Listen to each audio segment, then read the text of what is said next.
You're listening to the Cyberwire Network, powered by N2K.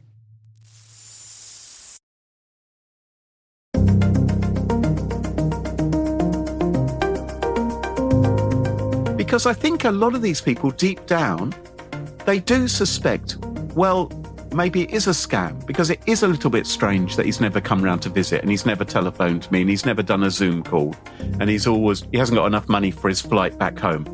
But there's a tiny chance that it's true. Hello, everyone, and welcome to N2K Cyberwire's Hacking Humans podcast, where each week we look behind the social engineering scams, phishing schemes, and criminal exploits that are making headlines and taking a heavy toll on organizations around the world.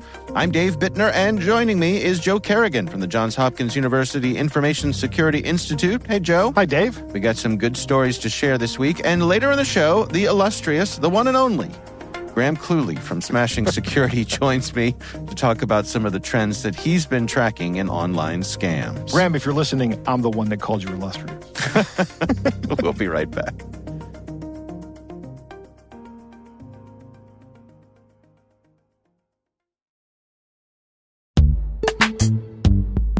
But first, a word from our sponsors at KnowBe4. Time travel would be a particularly powerful tool in the hands of any overworked InfoSec professional. Think about it. Being able to see the future and know which malicious emails would be missed by all the existing filters. Your ability to stay one step ahead of the bad actors would rise to a whole new level. Unfortunately, our sponsors haven't cracked time travel just yet. They are, however, introducing a new phishing protection product that can block and remove dangerous phishing emails before your users even see them. Stay with us, and in a few minutes, you'll learn how.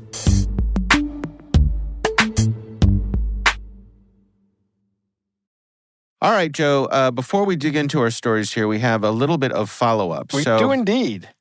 I don't know, I think it was a couple episodes ago, you and I were talking about oxygen. Right. And we were wondering why oxygen requires a prescription here in the U.S. anyway. Yes. As it is so readily available. It's practically in the air we breathe. It is in the air we breathe. In fact, Dave, there's some oxygen right there. Why do we need a prescription for that, Dave? We had a couple people write in about this, and I do appreciate that. Thank you, everyone, for sending in the information. But even better than that, one of my N2K colleagues here, Gina Johnson, who joined me because she knew all about what goes on and why you need a prescription for oxygen. So here's my conversation with Gina Johnson.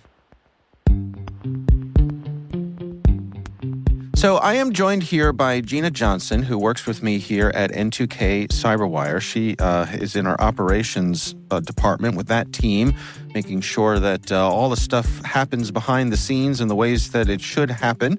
Gina, thank you for joining us. Thanks, Dave. It's great to be here. So in our recent episode, Joe and I were wondering, and mostly Joe was wondering, why do we need a prescription for oxygen?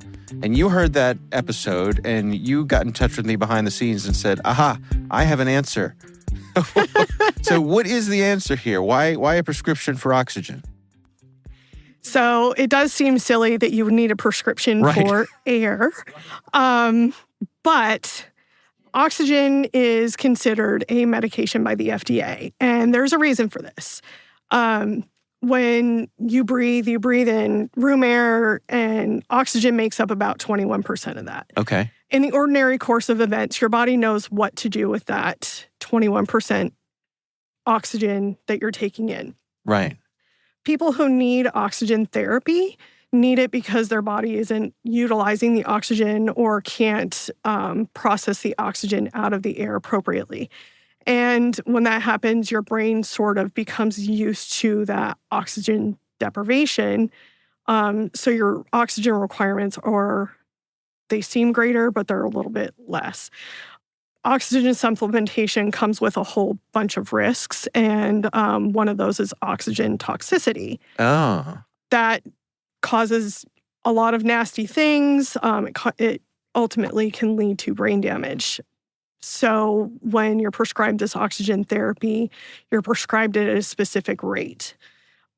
When you get oxygen supplementation, a lot of people get things like oxygen tanks. You see people carrying them around. Right.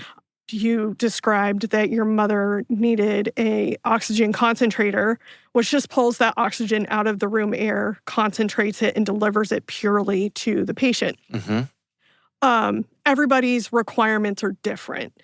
You may have noticed that there are settings on the concentrators that deliver a certain flow rate per minute.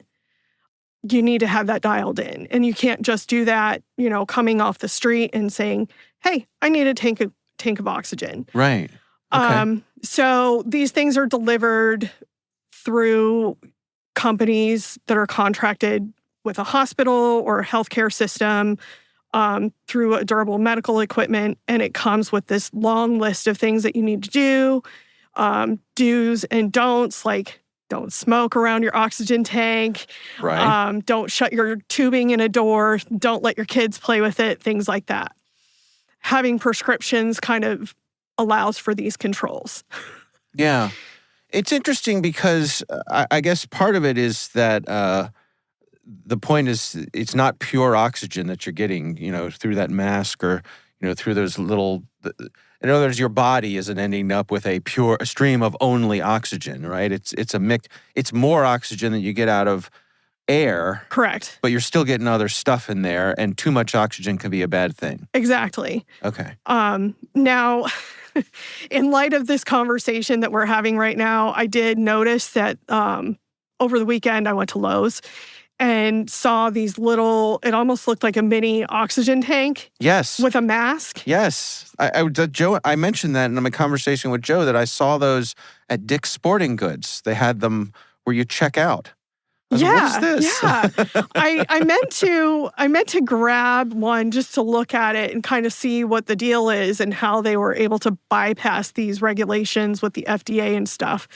I guess much like your multivitamin that you pick up off the shelf, they consider it a supplement. Yeah, I wonder. It was like interesting. You see, professional athletes on this, sitting on the sidelines, sucking oxygen. Right? You see in airports, they'll have oxygen bars. So there must be a little bit of loosey-goosey or maybe a workaround. I don't know. Maybe. I don't know. And I meant to try and maybe kind of spend a little bit of time over the weekend sort of taking a deeper dive because, Dave, if you know me, if it's medical or biological, I'm pulling on my nerd glasses and taking a deep dive into this stuff. Yeah. So I guess that's going to be my homework for the week, and I'm going to follow up. Okay, fair enough. to see why the heck you can buy oxygen tanks at Dick's Sporting Goods and Lowe's. Right. Yeah, it's interesting. I wonder if it's something, or medical grade or not, if that makes all the difference in the world. I very highly doubt it. I suspect maybe it's, got some other components into it that makes it not pure oxygen. Right. Right.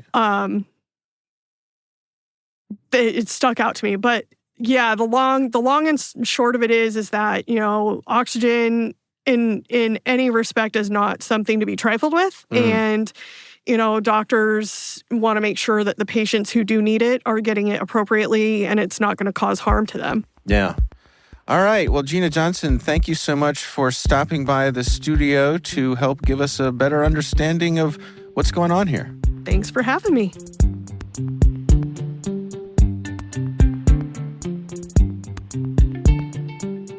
All right. Interesting, huh, Joe? Yes. Oxygen toxicity.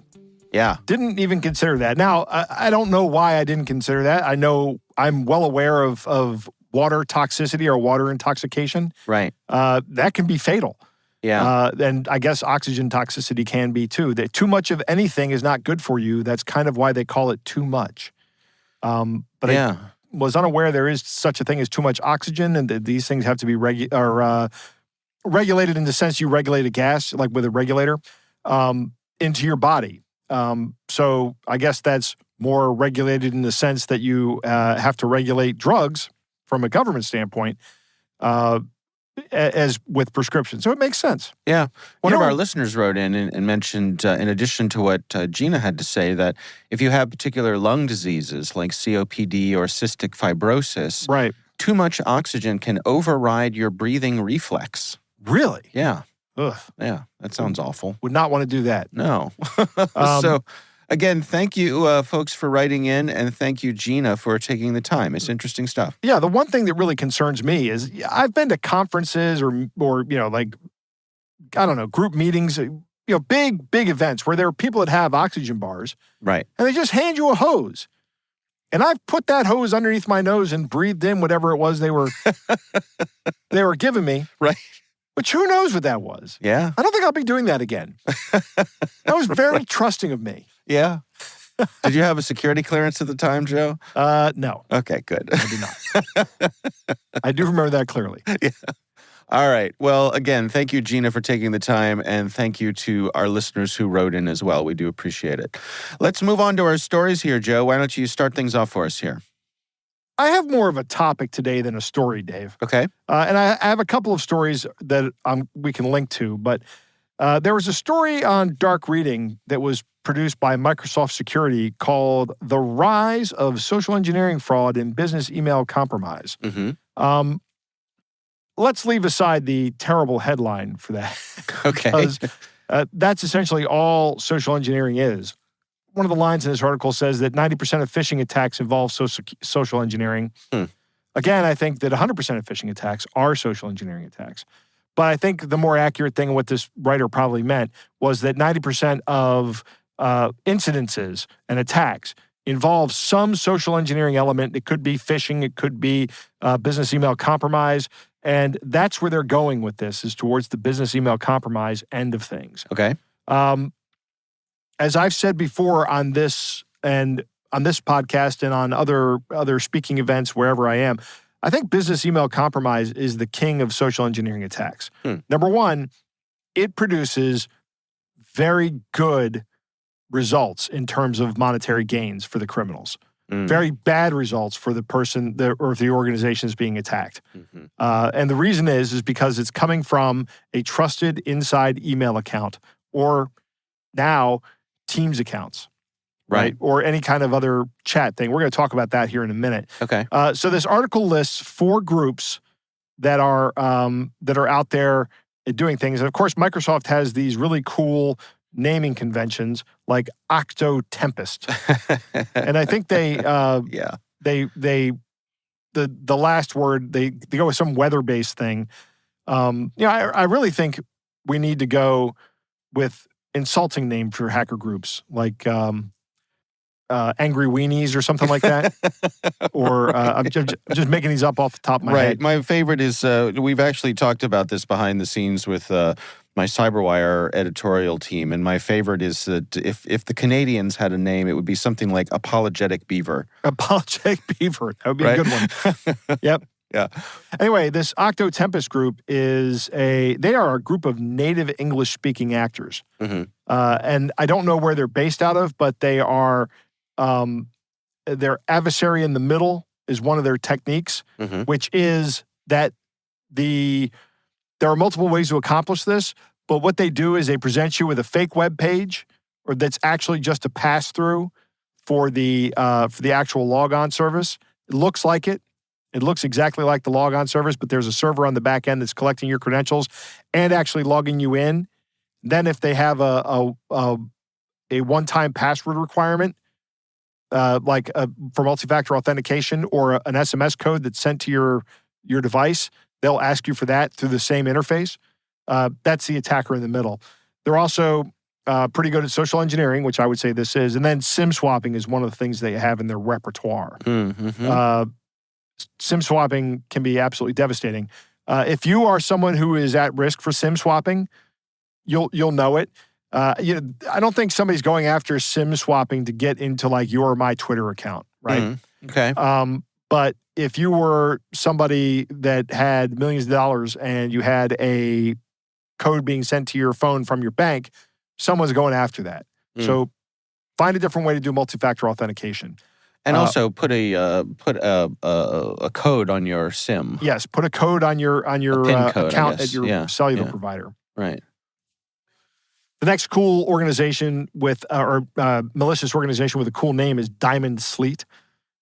These guys are have attacked the German software company JetBrains, which I know one of the things they develop is an IDE for Python, which is integrated development environment.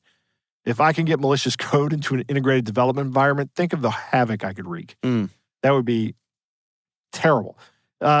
Sangria Tempest, which is also called Fin, they target the restaurant industry to steal payment card data. The restaurant industry is a great place because when was the last time you went out to dinner and paid cash, Dave?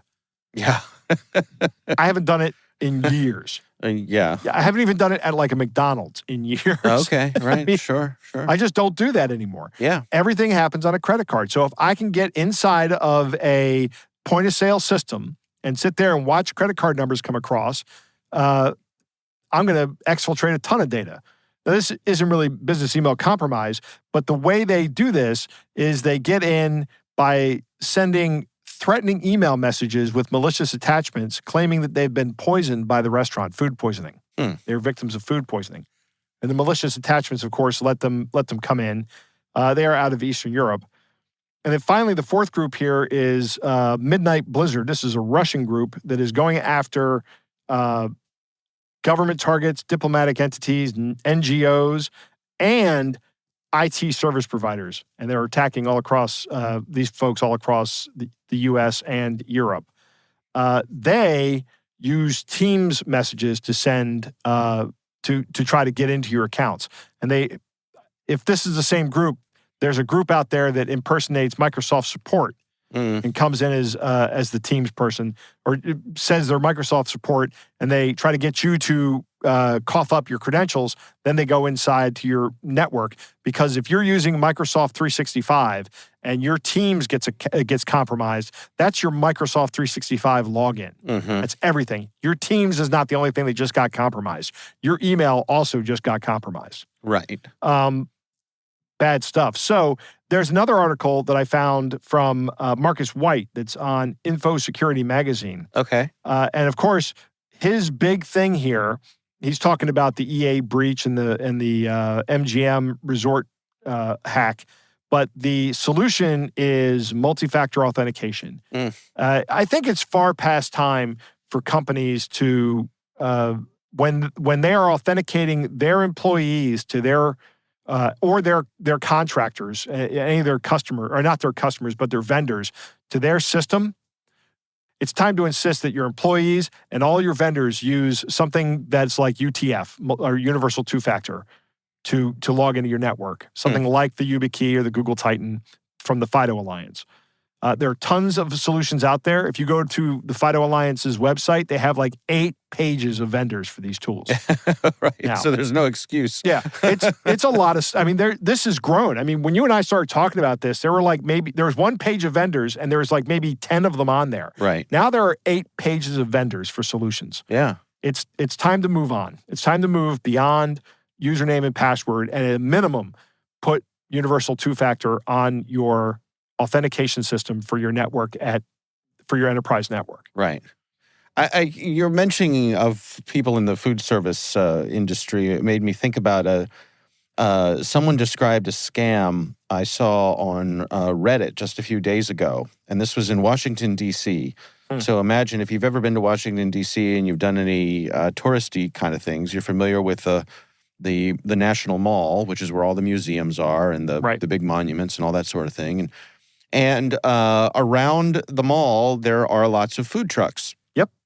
So imagine you walk up to a food truck, actually an ice cream truck, right? Like the old Good Humor Man kind of ice cream truck, right? You walk up and you say to the person there who's in the truck, "Hey, I'd like 4 ice cream cones." That sounds exactly like me. Yeah.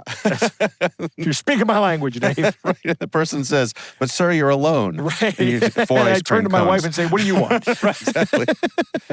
So you order 4 ice cream cones, and the person serves you up the ice cream cones. You hand them your credit card. They hand you the ice cream cones, and immediately the ice cream truck speeds away. Really? With my credit card? No, you've gotten your credit card back. Oh. But the ice cream truck speeds away, and you have been charged $150 Oh, okay. for the 4 ice cream cones. Right, the maximum. Right. The maximum they can do without a signature. So whatever that is. Yeah. Yeah. That's what they do. Now, I heard about this scam. And, I read this, and first thing I did was I laughed because I imagined like a scene from the Benny Hill show or Mr. Bean or something, Yakety Sax is playing in the background. Some poor sap character who gets his money stolen by a fake ice cream thing. Now, Dave. Yeah. We frequently say, this is something that would work on me. Yeah. This is absolutely something that would work on me. But I have to wonder how many times can this work, and how hard would it be for law enforcement to track down a rogue ice cream truck? Yeah, right? I don't know. Are you hopping from town to town? Are you changing your license plate every time you do this? I mean, you could go, I guess, if you pull this off 10 times in one day, that's a good day. Yeah. You can move on to the next city, or I don't know, maybe you're living out of your ice cream truck. Anyway, yeah. Who knows if it's real or not, but it was novel and new and not something I'd heard of before, so I thought I'd share. Yeah, if that, because what would happen to me is I would get a text message that said the ice cream truck just charged you $150. And I'd be like, oh, no, they didn't. And I would be on the phone. Right. Right. Yeah. With the credit card issue, we're going, yeah, don't pay that. Here's what happened. Right. And what do I need to do? Do I need to file a police report? Because this seems really sketchy to me. It seems like a short-term scam. But it does. Who knows? If it's even real, I don't know. But like I said, it tickled me, so I thought I'd share. Yep. That's a good story. Should I move on? Yes. That's it for my story. I just want to encourage everybody to use. It's time to move on on the enterprise level to universal two-factor multi-factor authentication. Gotcha. Or something compatible. But I think UTF is probably the industry leader right now. Yeah. All right, Joe. So my story this week actually doesn't come from any publication or anyone else. It's about me. It's about you? I got scammed. You did? I did. It happens to all of us, Dave. Now I am not the only person on this show since we started doing this show who's been scammed. Oh, I've talked about being scammed. Oh, you've been scammed, but not since we started doing this show. Yeah, I have. Remember I talked about there was a guy who was on the side of the road who thought he needed his car repaired. Yeah, but you just gave that guy $20. Took me for $20. Yeah. But so I've been scammed again. This time it was on Facebook. Oh no. Yep. I heard someone this week describe Facebook as being like chemotherapy. It has its good uses, but mostly it poisons you. I would agree with that 100%. Yeah. So I'm on Facebook, minding my own business, and this thing scrolls by, and it says Catonsville online yard sale. Now, Joe, you and I live in the same community. Yep. You know as well as I do, Catonsville is right up the road from us. It is indeed. A few miles away, so it's a town that I'm very familiar with. And there's a message here from the Catonsville online yard sale, and it says, "Update, it's now the 5th day, and I'm urgently looking for the owners of this beautiful Tucker we picked up on the side of the road in Catonsville." Now, Joe, there are 2 pictures here. Describe Tucker. Tucker looks like a very sad dog in a kennel. Yeah. With some food. I'm assuming this is a boy dog. I don't know, with a name like Tucker. Yeah, who knows? And he is laying down on one of them with his back against the cage, and the other one he's kind of moping about inside the cage. Yeah. He's inside the kennel. Very pretty but sad looking dog. And it says, Tucker's really depressed, not eating. We took them to the vet, and they're not chipped. Please help me bump this post so I can find the owner. Mm-hmm. So I did, right? I thought, now let me just say here, Joe, like you, I'm a dog lover. Yep. I have a dog. So this tugged at my heartstrings. Of course it did. And I thought to myself, well, I will share this and try to spread the word about Tucker the lost dog. Poor Tucker. Let me tell you, I got pounced on, Joe. I got pounced on by my well-meaning friends who were like, Dave, this is a scam. This is a well-known scam. Anytime you see something like this in any of these online yard sale groups or anything that's for sale, if you see a lost dog or a lost cat, a lost pet in any of these for sale things, they're scams. Huh. And what happens is they post this, people like it and share it, and then they go back and edit the post them selling something. I see. And so the thing they're selling gets populated by all these people who are helping them spread the word about the thing because they suckered you in with the poor lost dog. I see. Now, That is very creative. It is. Needless to say, Joe, I was quite ashamed. Yep. Well, that's okay, Dave. You didn't lose any money on this one. I didn't lose any money, but Joe, I don't know if you know this, I host a podcast about not getting scammed. Dave? And I fell for this. This is one of the, first of all, how did I not know about this? Right. This was new to me. I don't think we've ever talked about this particular scam here. I don't think I have seen it either. But we have now. Yep. But I just want to share, like, I experienced firsthand the feelings of shame. Right. That so many people feel when they realize they've been scammed. Right. It's like when I put my credit card number into the fake hotel website, Dave. Yeah. All it cost me was a new credit card.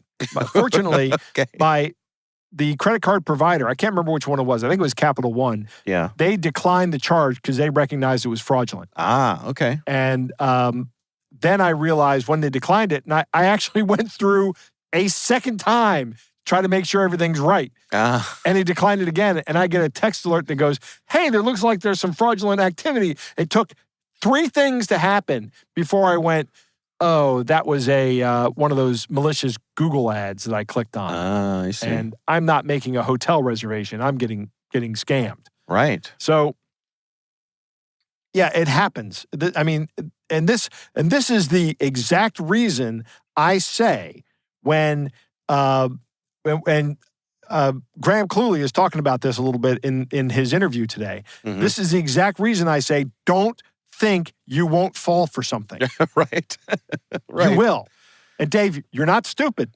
You're not. I know you. I felt pretty stupid, Joe. I know you felt stupid. Trust me. I am keenly aware of how I know exactly how you felt. Yeah. But you got to come in here and tell the story when it happens. I know. And it's a cute dog. I hope Tucker found his home. That's just some guy's dog somewhere. I know there's no Tucker. Right. Tucker doesn't exist. And yet, in my head canon, I'm really hoping that Tucker found his family or whatever, and is living his best canine life. Yeah. So, all right. Well, that is my story. My shame-filled, embarrassed, stupid story. But thank you, Joe, for helping me not feel so bad about it. Don't feel bad, Dave. I'll do my best. You're not stupid. You just you love dogs. Yeah. And you thought a dog needed help. That's right. And yep. There it is. Okay. All right, Joe. It is time to move on to our catch of the day.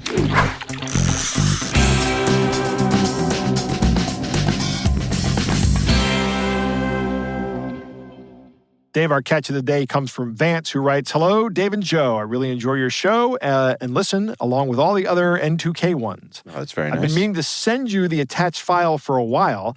It's a scanned copy of a letter I received via snail mail last year, which I found to be pretty amusing, a pretty amusing variant of an age-old scam. I haven't lived at this address shown for decades. The only reason I received it is my sister still lives there. Ah. So this is like... you live in the house you grew up in, right? That's true, I do, yes. And my brother still lives in the house that I grew up in. Yep. So he never comes to me and says, hey, Joe, here's your mail. I think if he sees something for me, he just throws it away. Okay. No, it's true, though. Occasionally, mail for my brother or my father or my sister will come to my house, which is now my house. That does happen. Yep. Yeah. So, please keep doing what you're doing. And it's a very official looking letter, Dave. It comes from B&B Associates LLP in London, and it's addressed to Vance. I won't put his actual address on here because Vance sent us this in confidence, I'm sure. Sure. All right. Well, it goes like this. It says, Dear Vance, my name is James Brown. Joe. I'm a partner at Brown & Brown Associates, LLP in United Kingdom. Apologies if my letter came to you as a surprise, since there's been no previous correspondence between us. There is an unclaimed permanent life insurance policy held by our deceased client. The transaction pertains to an unclaimed life insurance policy savings monetary deposit in the sum of $11,550,300 United States dollars. That's a lot of money. The policyholder was one of our clients, the late Dr. Marcus Jones, who was a real estate investor and precious stone dealer.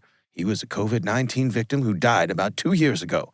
Since his death, no one has come forward for the claim, and all our efforts to locate his relatives have proved unsuccessful. The insurance company code stipulates that insured permanent policies not claimed must be turned over to the Abandoned Property Division of the state after 2 to 3 years. Therefore, I ask for your consent to be in partnership with me for the claim of this policy benefit in view of the striking similarity in the last name and nationality with the deceased. If you will permit me to add your name to the policy, all proceeds will be processed on your behalf. I wish to point out that I want 10% of this money to be shared among charity organizations, while the remaining 90% will be shared between us. This is 100% risk-free. Sure it is. I do have all necessary documentation to expedite the process in a highly professional and confidential manner. I will provide all the relevant documents to substantiate your claim as the beneficiary. This claim requires a high level of confidentiality, and it may take up to 20 business days from the date of receipt of your consent. For more details, please contact me. Your earliest response to this matter would be highly appreciated. Best regards, James Brown. If Well only this worded. was the great James Brown, right? I don't think it mean, was- it doesn't get any cooler. How cool would it be to get a letter from the actual James Brown, from the grave? From the grave, right? From the dearly great- departed James Brown. The great James Brown. He is no longer Yes. with us. Yes, who I'm sure whatever impersonation I was trying to do did not do him justice. No. So forgive me. No. But I don't know. That's one of the things about James Brown is that he had a distinctive voice. He sure did. Man, he was great. Yeah, Um, he sure was. he was, I mean, they don't call him the Godfather of Soul for nothing, That's right. right? This email is well worded. That's true. It's not a lot of grammatical errors in here. No. Everything looks good. I mean, except for the fact that Vance is right. This is an obvious scam. Yeah. You reach out to these guys and start talking to them. They're just going to hit you up for money. And they're Right. going to keep asking you for money until one of two things happens. You run out of money or you realize it's a scam. Right. That's it. Right, and they're tugging at your heartstrings, trying to demonstrate that they're good folk Good by folks, saying they want to right. give 10% of the money goes to charity. Right. If this was actually a life insurance policy, there would be no cut for anybody but the beneficiary. Right. And that would be solved through probate court. Correct. So yeah, you wouldn't have to split your life insurance proceeds with anybody. Yeah. All right. Well, thank you to Vance for sending that in. We do appreciate you taking the time. Of course, we would love to hear from you. If there's something you'd like us to consider for the show, you can email us. It's hackinghumans@n2k.com.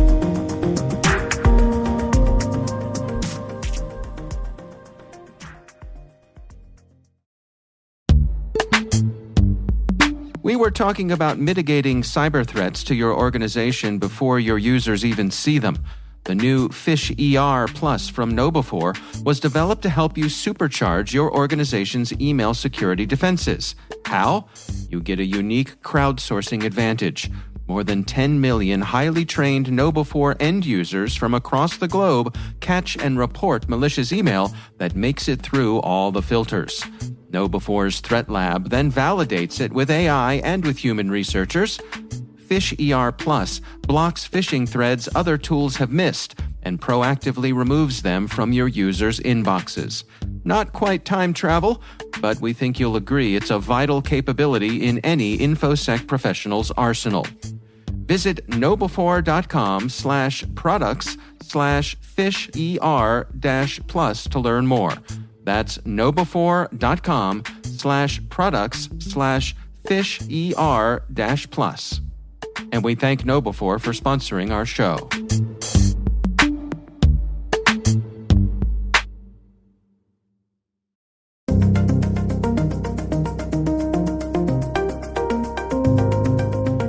All right, Joe, I recently had the pleasure of speaking with Graham Cluley. Of course, he is the co-host of the Smashing Security podcast, along with our dear friend Carol Theriault, who's been a regular on our show in the past. She is. So Graham agreed to come on the show to talk about some of the recent trends and online scams that he's had his eye on. Here's my conversation with Graham Cluley.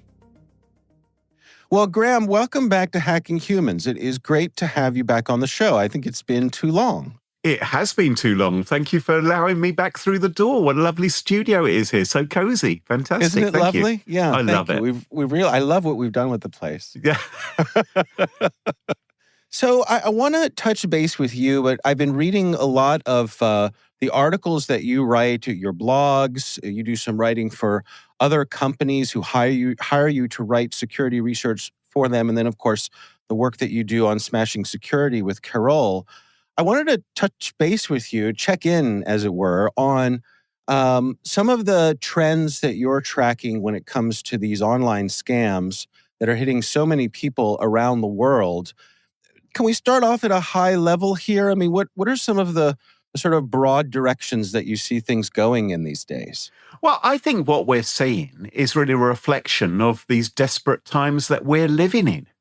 Everyone's feeling the pinch. Economies are on the downturn. Everyone, cost of living crisis, everything's getting expensive. And so, of course, if a scam arrives in your inbox promising that you can make millions and millions or even a few thousand, chances are that you're going to be more and more likely to fall for it. Oh, that's interesting. So it's funny because when you started describing that, I was thinking of the tough times for the scammers themselves. But I think you make a really good point here, which is that when times are tough, perhaps our skeptical thinking gets put on a shelf because we're looking for anything to make life a little easier.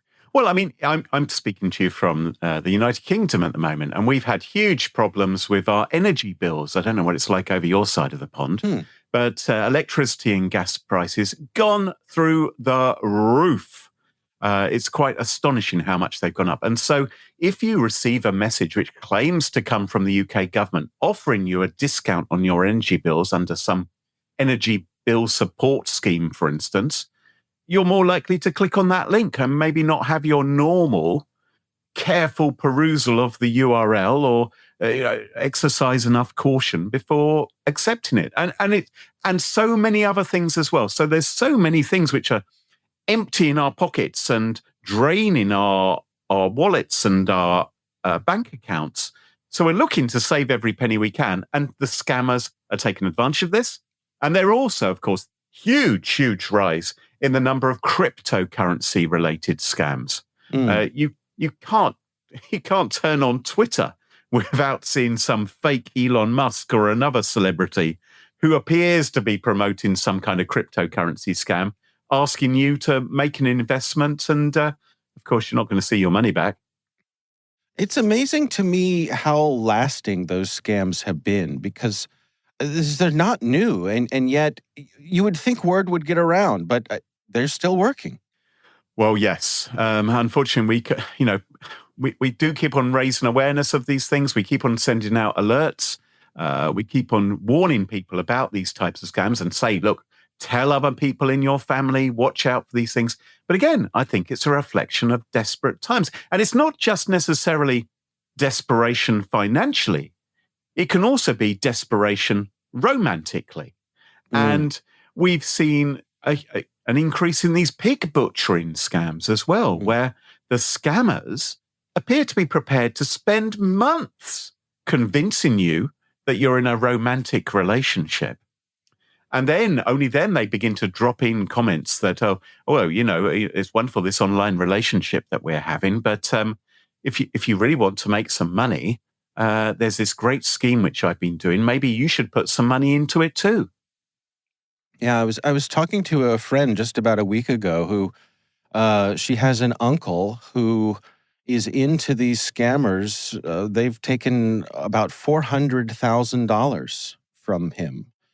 And they keep coming back for more. And the family, of course, is trying to do everything they can to put an end to it. But this person believes, they cannot convince this person that the romance isn't real, that the opportunities aren't real. And so the money just keeps on flowing. And I mean, it's really that human element, isn't it? That we all, at the end of the day, as you say, we all want to be loved, and it just overpowers our critical thinking. There's only one thing that we want more than love, and that's a decent Wi-Fi connection, right? I mean, but once you've got those sorted, you think your life is looking pretty good. So people are desperate. Everyone wants to be loved. Every month, I receive emails from women who believe that they're in a relationship with Hollywood heartthrob and hard man Jason Statham all the time. I've got this page on my website where I'm talking about the Jason Statham romance scam. So many women have left messages saying that they've been contacted by this guy as well, and they believe it's real. And he said that he's broken up with his hot model girlfriend, and unfortunately, he still can't afford to get his webcam fixed, but he's chatting to them online, and they are giving him a huge amount of money. I'm sure it's not just one guy doing this. I think there's a whole bunch of guys somewhere out, Lord knows what part of the world, pretending to be Jason Statham. And for whatever reason, he is the man that these women are going for. That's interesting. It's actually absolutely heartbreaking, because I think a lot of these people deep down, they do suspect, well, maybe it is a scam, because it is a little bit strange that he's never come round to visit, and he's never telephoned me, and he's never done a Zoom call, and he hasn't got enough money for his flight back home.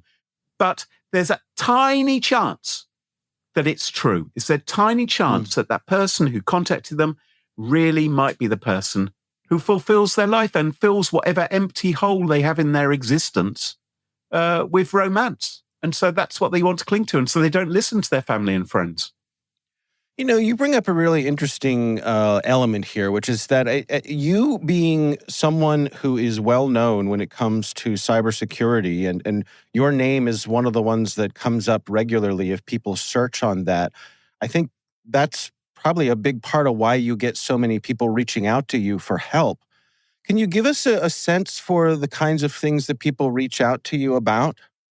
Other than Jason Statham, Mark Ruffalo, the guy who used to be the Incredible Hulk or is in the Avengers movies, that's a common one. But generally, it doesn't include celebrities. Generally, people who are contacting me are victim of what are now being called pig butchering scams, where there are these gangs of people, often out in the Far East, and there's a story or two about them as to how those people are hired, which is horrific. But, there is organized criminal gangs who are targeting people who've got money in the West, trying to convince them into romance. The story, by the way, about the creation of these gangs is there have been tales in the past that these people who are actually working in these gangs are actually slaves.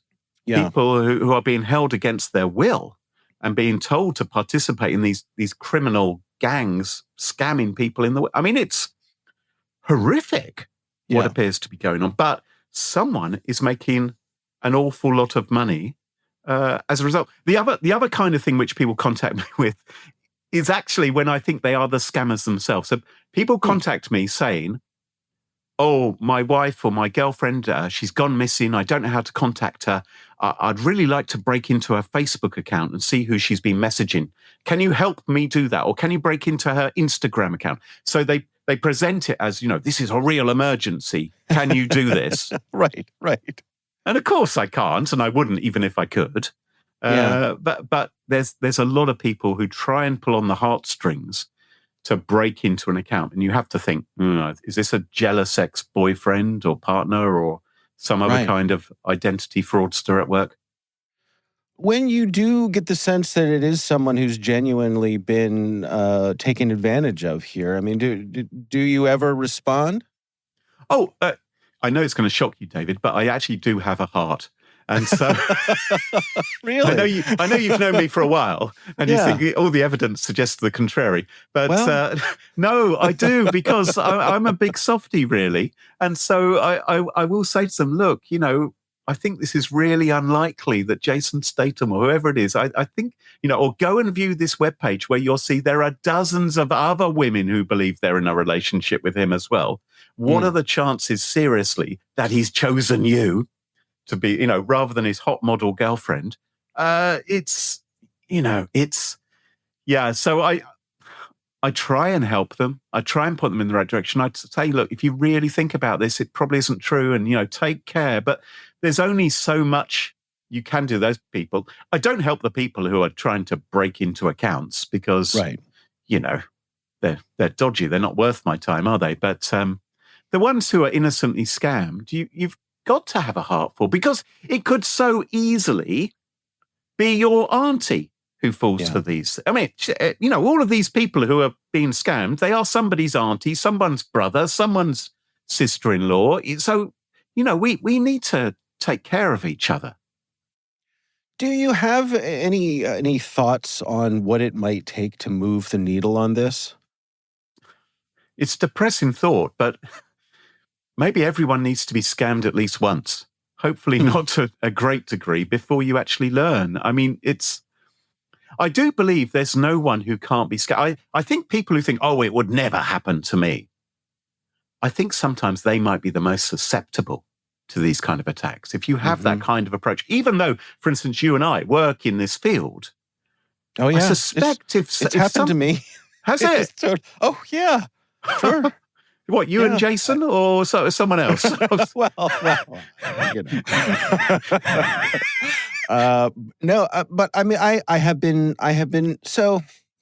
been tricked into turning over my credentials once, and it was a very straightforward kind of thing where I got a text message from someone I know that said, "Hey, you should check out this video of you." And there was a link, and I clicked through, and the link was a Facebook login, and I logged in, and that was it. Right. And I didn't think twice about it. This was a few years ago. And so, in the heat of that moment of wanting to see what the video of me was, and in retrospect, they were purposefully vague about what the video was, right? Which, of course, got my anxiety up. Yeah. Yes. Right? Because who knows? I don't know. Yeah. And so they got me. Now, fortunately, I realized pretty quickly, and I was able to change my credentials, and I didn't lose any money or anything like that. But to your point, if somebody wants you bad enough, they will find the thing that you are so interested in, is it will be irresistible. Or their message only has to land at the right time. A time when you're either vulnerable or you're distracted. Many of us are working from home these days, much more, even though the pandemic is supposedly over and all the rest of it. A lot of us now are working from home, which means you've got craziness going on at home, especially if you've got young kids, or if you've got a partner who's telling you to load the dishwasher or take the bins out, and you've got phones going and you're trying to manage your life and do your job, and these messages are coming in, and your bosses are contacting you all hours of the day, and it's so easy on your mobile phone to click on a link, and boom, you've made a mistake. So you only have to be distracted for a short time to fall for these things. And sometimes the social engineering is so clever, and sometimes it doesn't start with an email, right? Or even a text message.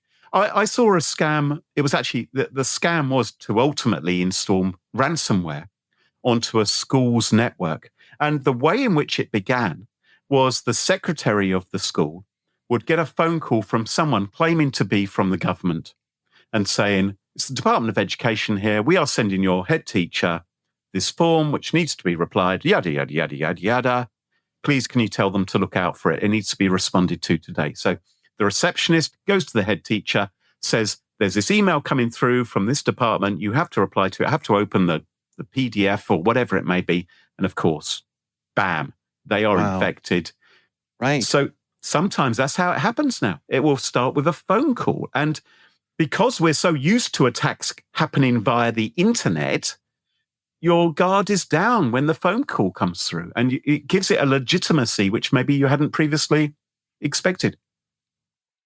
Well, before I let you go, for our listeners, in terms of your bits of advice, your top tips for folks who are outside of the cybersecurity industry to best protect themselves, What are your recommendations? Oh, golly. Obviously, always be careful about links that you click on. Install a password manager. That's a great tip because, of course, if you do get taken to a bogus website, the password manager won't offer to enter your password for you. So that should raise your suspicion a little bit. It's like, well, why isn't my password manager allowing me to enter my Facebook password, for instance, on this particular domain? Reason is it's not the real Facebook. So do that as well. Be careful about the attachments you open. Be careful if you get a Word document and it says, oh, this Word document is encrypted. You have to disable security on Word to access the, it's like, oh my goodness. And also just look after your heart, be a little bit careful. If someone contacts you out of the blue, be suspicious about that kind of start to a relationship. That's not to say necessarily you are safer on dating apps, because some of these scammers will be lurking there as well. But always be careful about the personal information you share, and never ever send someone money unless you've actually met them and you're convinced you're having a real relationship with them.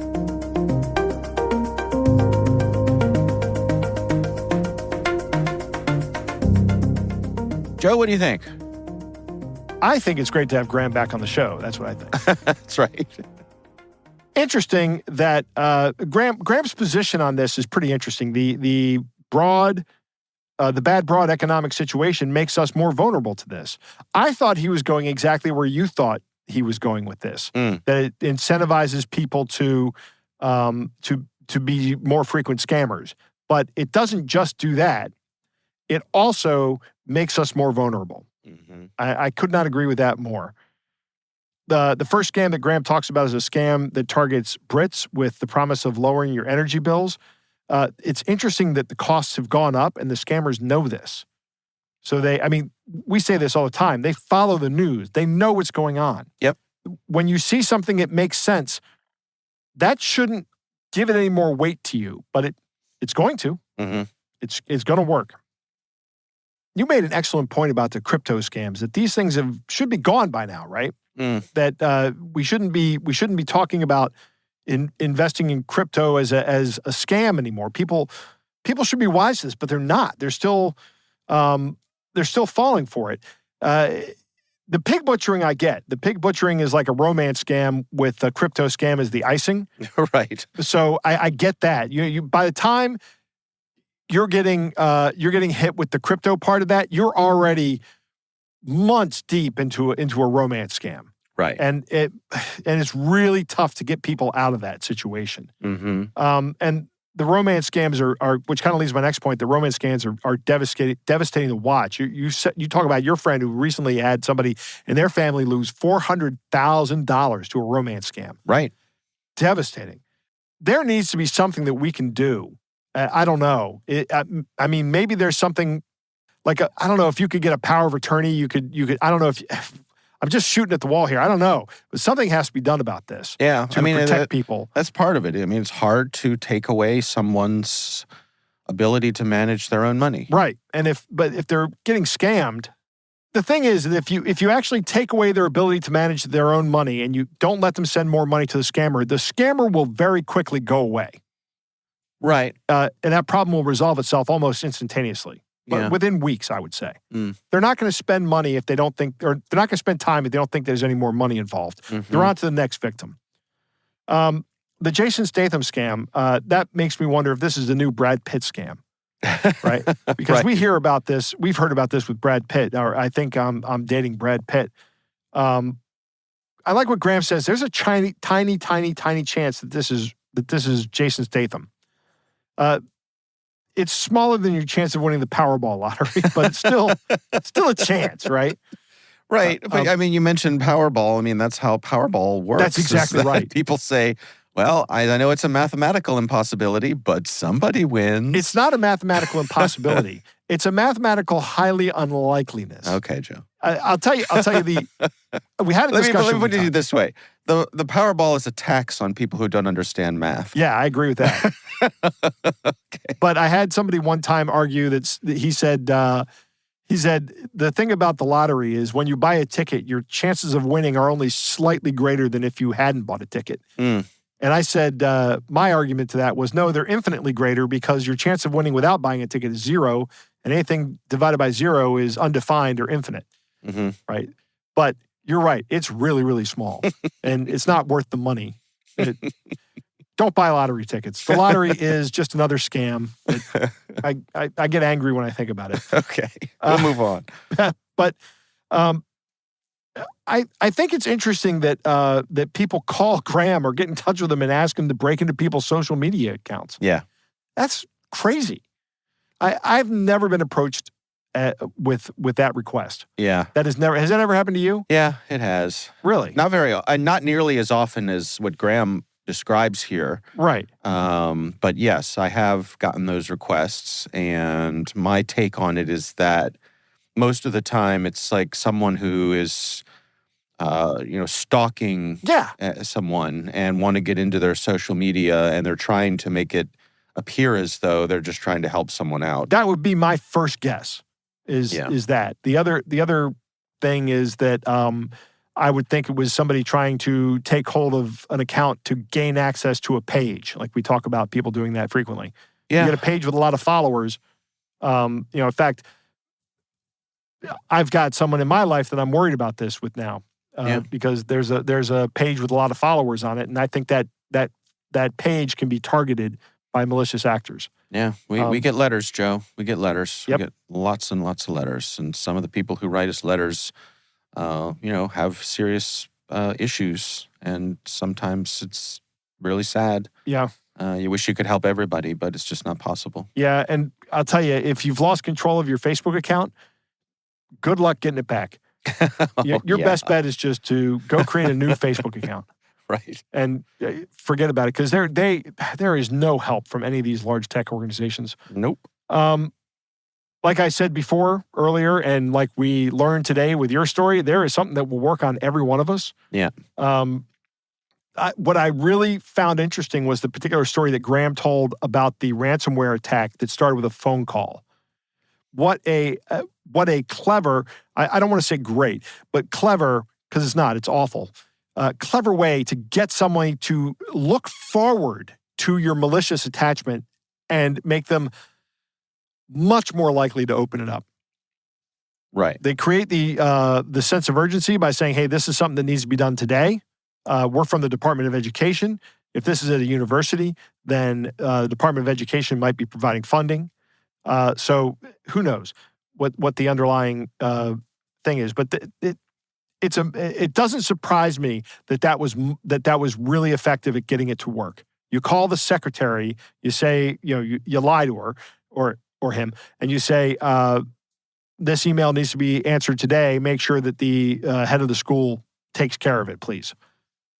That's it. Yeah. The game's over as soon as he opens a malicious attachment. Right. All right. Well, our thanks to Graham Cluley for joining us. And of course, if you love our podcast, chances are you will love Smashing Security. Yep. So please do check that out. Graham co-hosts that with Carol Theriault, and it's definitely worth your time. It's a fun one. So again, we appreciate Graham taking his time for us. And they often have, don't they have Maria on there frequently too? Maria is, I believe, Maria is their number one guest. Yes. Yes, that's right. I'm number 2. Excellent. but it's a distant number 2 to Maria. Well, don't worry. I've only been on 2 episodes of the show. I'm way back there. There you go.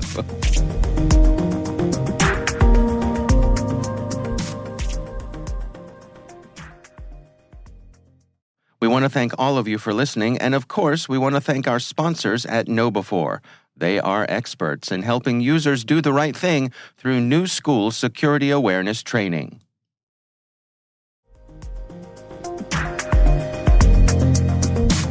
Well, that is our show. We want to thank everyone for listening. Our thanks to the Johns Hopkins University Information Security Institute for their participation. You can learn more at isi.jhu.edu. A quick reminder that N2K Strategic Workforce Intelligence optimizes the value of your biggest investment, your people. We make you smarter about your team while making your team smarter. Learn more at n2k.com. Our executive producer is Jennifer Iben. This show is mixed by Elliot Peltzman. Our executive editor is Peter Kilpe. I'm Dave Bittner. And I'm Joe Kerrigan. Thanks for listening.